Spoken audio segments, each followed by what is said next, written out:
जय मूल निवासी साथियों,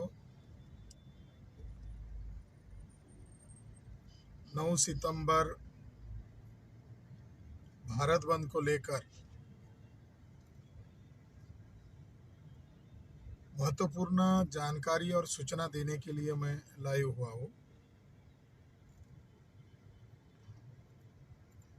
जो चरणबद्ध आंदोलन हम लोगों ने घोषित किए हैं, उसके तहत कल यानी 30 अगस्त के दिन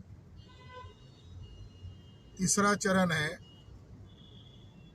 पूरे भारत भर में 31 राज्यों में 567 जिलों में एक साथ रैली प्रदर्शन का आयोजन है और उसकी जोरदार तैयारी करनी है।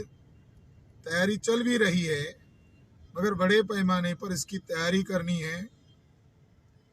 ये जो भारत बंद है, इसमें 6 मुद्दे को आधार बनाकर भारत बंद का अपील किया गया था। अब इसमें 2 महत्वपूर्ण एजेंडे को जोड़ा गया है। एक एजेंडा ये है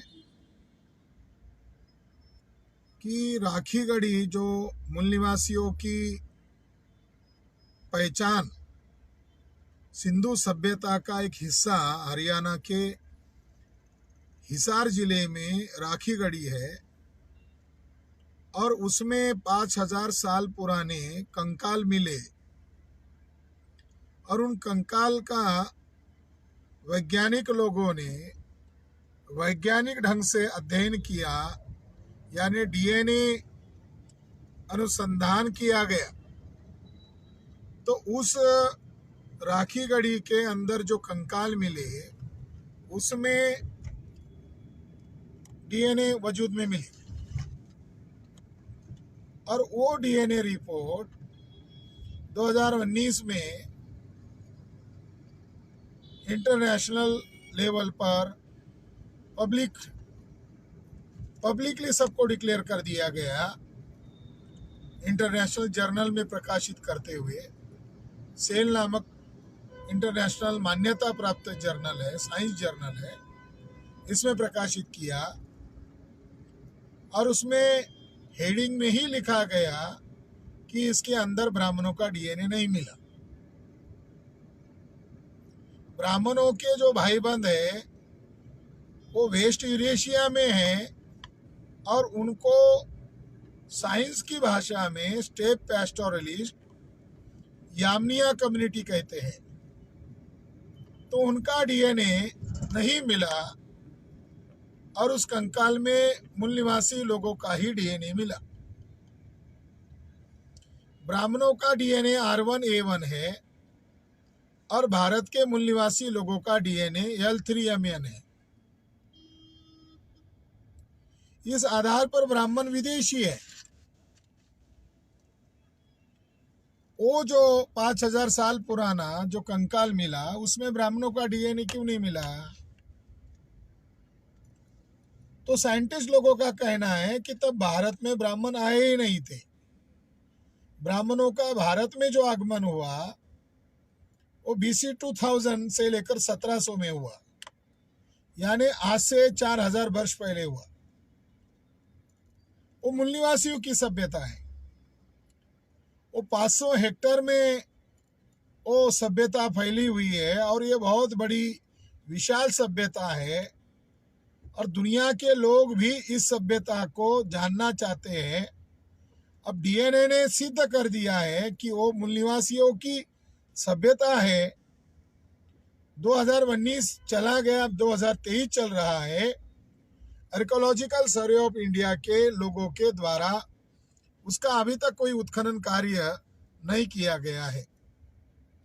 यहाँ तक कि जो राखी गढ़ी सभ्यता में जो चीजें मिले, उनका भी संग्रह करने वाले थे, वो भी नहीं किया, बल्कि वहां पर ASI के द्वारा यानी आर्कियोलॉजिकल सर्वे ऑफ इंडिया के द्वारा वहां पर जो जानकारी का बोर्ड लगाया गया है, उसके साथ दीनदयाल उपाध्याय संस्थान के नाम से भी एक बोर्ड लगाया गया है। ये सोचने वाली बात है कि दीनदयाल उपाध्याय का क्या कंट्रीब्यूशन है। दीनदयाल उपाध्याय कोई आर्कोलॉजिस्ट थे क्या? क्या उनका आर्कोलॉजी में कोई योगदान है, इतिहास में कोई योगदान है? वो तो एक जनसंघ के अध्यक्ष थे। वो बीजेपी के आदर्श हो सकते हैं, आरएसएस के आदर्श हो सकते हैं, उनका वहां पर क्या काम है? दूसरा, एएसआई के द्वारा जो बोर्ड लगाया गया है, उस बोर्ड पर बोल्ड अक्षर में लिखा गया है कि यह सभ्यता सिंधु सरस्वती वैदिक सभ्यता है। इसका मतलब ये हुआ कि एएसआई के द्वारा राखीगढ़ी सभ्यता पर अतिक्रमण किया जा रहा है। एक तो उनका डीएनए वहां नहीं मिला, तो ब्राह्मण बौखलाहट में है और मीडिया का मिसयूज करते हुए झूठा प्रोपेगेंडा अब तक करते आए हैं। मगर अभी वहां पर उन्होंने जो बोर्ड लगाया है, और एएसआई अब तक कह रही थी कि ब्राह्मण विदेशी है। एएसआई के लोगों ने जो अपनी थियरी है उसको कैसे बदला? उसके लिए कोई ठोस प्रमाण है क्या? उसके लिए कोई आधार है क्या एएसआई के पास? वो प्रस्तुत किए बगैर उसको वैदिक सभ्यता घोषित करने का मतलब है इंडस सिविलाइजेशन का मालिकाना हक ब्राह्मण लेना चाहते हैं, जो कि उनका है नहीं। तो इसलिए राखीगढ़ी सभ्यता का एजेंडा विरासत बचाने के एजेंडे में हमने जोड़ा है। और भारतीय पुरातत्व विभाग के द्वारा सरस्वती वैदिक सभ्यता का जो ढिंडोरा वहां पीट रहे हैं, ये ब्राह्मणों का नाजायज कब्जा करने का साजिश है। इसका हम जाहिर धिक्कार करते हैं। दूसरी महत्वपूर्ण बात कि सरस्वती नदी कहाँ है? जो ब्राह्मणों का जो विकृत दिमाग है, गंदगी वाला दिमाग है, षड्यंत्रकारी दिमाग है, उनकी उपज है सरस्वती नदी। सरस्वती नदी का कोई वजूद नहीं है, ज्योग्राफिकली कोई वजूद नहीं है, और वो धरातल पर ही वजूद में नहीं है। केवल ब्राह्मणों के कल्पना के आधार पर वो नदी बोल रहे हैं, उसके लिए उनके पास कोई ज्योग्राफिकल कोई एविडेंस नहीं है। ये काल्पनिक नदी है। सरस्वती वैदिक सभ्यता कहकर ये मूल निवासियों की सभ्यता पर डाका डालने का, अतिक्रमण करने का मामला है, उसका हम विरोध करते हैं, जाहिर निषेध करते हैं। ये मुद्दा भारत बंद में हमने जोड़ा है।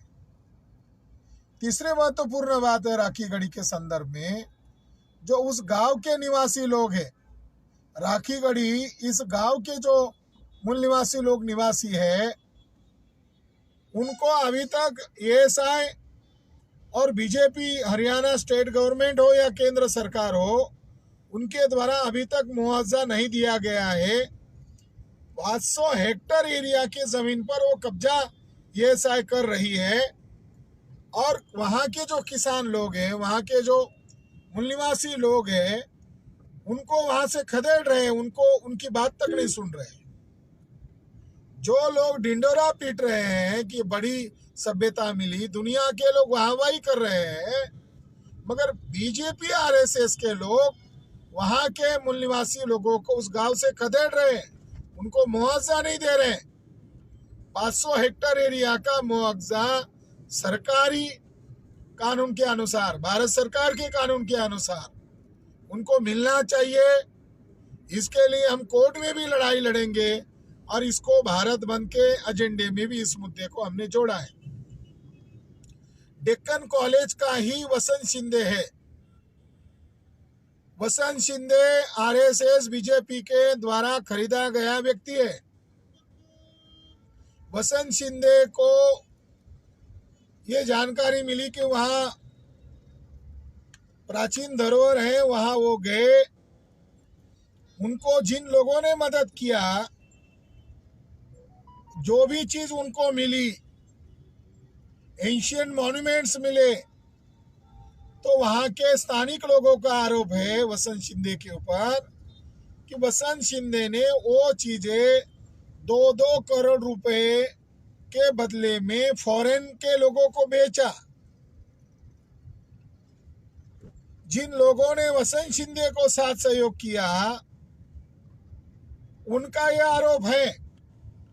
और ये भी जानकारी मिली कि वसंत शिंदे की इंक्वायरी शुरू हुई थी और वसंत शिंदे संभवतः उसमें फंस गए थे और आरएसएस के लोगों ने उनको ट्रैप किया होगा और उसके तहत आरएसएस के लोगों ने कहा होगा हम आपको बचा लेंगे, मगर आपको हम जो कहते हैं वो प्रचार करना होगा। वैसा ही हुआ। डीएनए रिपोर्ट ब्राह्मणों को विदेशी कह रहा है। राखी गढ़ी का डीएनए रिपोर्ट इसलिए महत्वपूर्ण है कि वो एंशियंट डीएनए 5000 साल पुराने डीएनए भारत में और विश्व में ये पहला रिपोर्ट है जो इतना एंशियंट डीएनए मिला। लेकिन वसंत शिंदे ने उस रिपोर्ट के खिलाफ जाकर मीडिया में बात किया।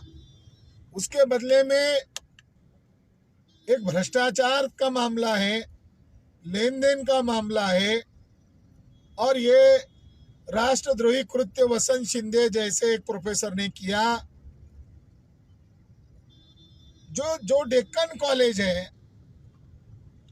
वो डेक्कन कॉलेज का विद्यमान जो अध्यक्ष है विवेक देबरॉय, ये विवेक देबरॉय डेक्कन कॉलेज का आदमी है, वर्तमान अध्यक्ष है और वह प्रधानमंत्री का वित्तीय सलाहकार काउंसिल का प्रमुख है, यानी प्रधानमंत्री नरेंद्र मोदी के सलाहकारों में से एक है। और वह भारत का संविधान बदलना चाहिए ऐसी बातें कर रहा है।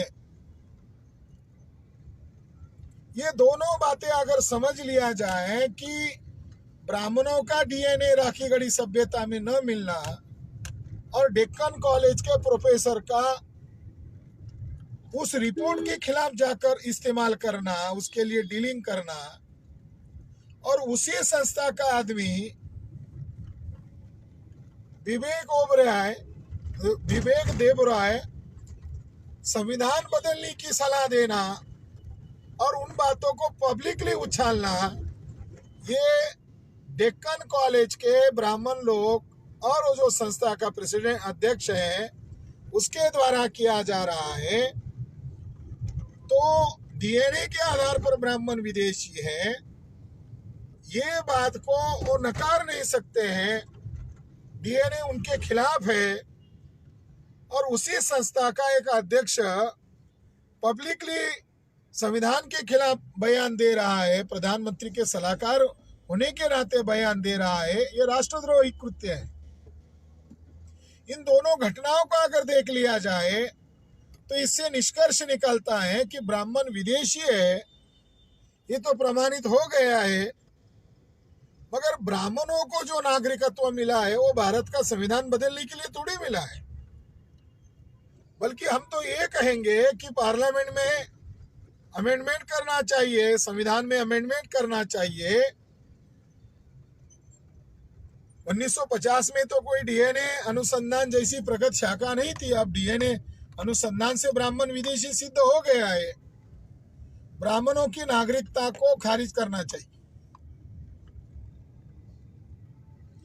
जब आरएसएस बीजेपी के लोग देश भर में बम ब्लास्ट कर रहे थे तब लेफ्टिनेंट कर्नल प्रसाद पुरोहित यही नारा लगा रहा था गुपचुप तरीके से कि भारत के संविधान को बदलने के लिए ही हम आरएसएस बीजेपी के लोग बम ब्लास्ट कर रहे हैं। तो आरएसएस बीजेपी का जो एजेंडा था वही agenda lieutenant colonel Prasad Purohit, Ramesh Upadhyay, Asit Chatterjee, Sunil Joshi, Aseemanand, Shankaracharya Pandey, ये ब्राह्मण लोग तो चला ही रहे थे। और उन्होंने ही फरीदाबाद की गुप्त मीटिंग में कहा था कि हम भारत का संविधान बदलकर नए राष्ट्र की घोषणा करेंगे। मगर उन्होंने वहां ये कहा कि कहने के लिए हिंदू राष्ट्र बोलेंगे, व्यवहारता ये ब्राह्मणों के अधीन गुलाम राष्ट्र बनाएंगे। तो इसलिए साथियों, ब्राह्मण लोग विरासत के लिए भी खतरा है और देश के लिए भी खतरा है। जिनका डीएनए भारतीय नहीं है वो लोग भारत के किसी भी भूभाग पर कब्जा कैसे कर सकते हैं? महाबोधि महाविहार पर उनका कब्जा है। महाबोधि महाविहार पर महंत ब्राह्मणों का कब्जा है। वो यूनेस्को के द्वारा वर्ल्ड हेरिटेज घोषित किया गया है। मगर महाबोधि महाविहार का सुरक्षा नियंत्रण महाबोधि टेम्पल एक्ट 1949 के तहत उनका जो कमेटी उनके अधीन है, जिसके ऊपर ब्राह्मणों का नाजायज कब्जा है। मगर अभी खबर आ गई परसों कि वहां भी टेम्पल के अंदर, महाबोधि महाविहार के अंदर, वहां जो पुलिस कर्मचारी था, यादव है, हमारे ओबीसी कम्युनिटी के हैं, उसको 3 बार गोलियों से फायरिंग करके मार दिया गया। ये बहुत ही संवेदनशील मुद्दा है। इंटरनेशनल प्लेस पर पुलिस ही सुरक्षित नहीं है तो ब्राह्मण लोग इसे क्या संदेश देना चाहते हैं? हमें अंदाजा है कि इसके पीछे महाबोधि महाविहार पर कब्जा करने वाले लोग, ब्राह्मण लोगों का इसमें हाथ हो सकता है। उनकी जांच की जाए और महाबोधि महाविहार को ब्राह्मणों से मुक्त किया जाए। सोमनाथ मंदिर के ऊपर ब्राह्मणों का कब्जा है। सोमनाथ मंदिर का जो ट्रस्टी अध्यक्ष है वो नरेंद्र दामोदर दास मोदी है। मोदी ने स्वयं आदेश दिया कि सोमनाथ मंदिर का जीपीआर सर्वे के द्वारा नीचे क्या है सर्वे किया जाए। काशी मथुरा में, काशी में जीपीआर सर्वे का जो ब्राह्मण मीडिया प्रोपेगेंडा कर रहा है ब्राह्मणों का वर्चस्व जमाने के लिए, अरे ब्राह्मणों, सोमनाथ मंदिर का जीपीआर सर्वे हो गया है 2019 में नरेंद्र मोदी के कहने पर। तो भारत सरकार की जिम्मेदारी है, नरेंद्र मोदी की ऐसा प्रधानमंत्री होने के नाते जिम्मेदारी है कि जो जीपीआर सर्वे के द्वारा जो रिपोर्ट है 32 पेजेस का, उसके अंदर लिखा हुआ है कि सोमनाथ मंदिर के नीचे 3 मंजिला बौद्ध विहार है। तो उसको क्यों नहीं बौद्धिस्टों को दिया जा रहा है? हम लोगों ने आईटीआई के तहत जानकारी मांगी। इतने मगरूर हो गए हैं सोमनाथ मंदिर ट्रस्ट के लोग और प्रधानमंत्री कार्यालय कि वो रिपोर्ट और उसके संबंध की जानकारी देने के लिए उन्होंने जाहिर मना कर दिया है। अभी हमने जानकारी आईटीआई के जरिए से मांगी, उन्होंने मना कर दिया, क्योंकि ब्राह्मणों को मालूम है कि वो रिपोर्ट अगर सार्वजनिक करेंगे तो भारत के तमाम, केवल सोमनाथ मंदिर ही नहीं, भारत के तमाम मंदिर को जीपीआर सर्वे के द्वारा खोजा जाएगा और उसके नीचे तो बौद्ध अवशेष ही मिलेंगे। इसलिए सोमनाथ मंदिर को मुक्त करना बहुत ही जरूरी है। सोमनाथ मंदिर बुद्ध गया महाविहार को मुक्त होते ही भारत के अंदर सम्राट अशोक के जो महान स्तूप और स्तंभ है उसी के ऊपर मंदिर बनाए गए, वो मुक्त हो सकते हैं। इसके लिए भारत बंद है। ढेर सारे मुद्दे हैं, 6 अभी 8 मुद्दे हैं, इसको आधार बनाकर ये भारत बंद है। भारत के तमाम मूल निवासी लोग, ये आप लोगों की विरासत है, ये मूल निवासी बहुजनों की विरासत है और मूल निवासी बहुजनों की विरासत बचाने के लिए शेड्यूल कास्ट के लोग, शेड्यूल ट्राइब्स के लोग, ओबीसी के लोग, इसका खुलकर समर्थन करें। बुद्धिस्ट इंटरनेशनल नेटवर्क को और राष्ट्रीय पिछड़ा वर्ग मोर्चा को भारत में तमाम जो SC ST OBC के ऑर्गेनाइजेशन है वो समर्थन कर रहे हैं।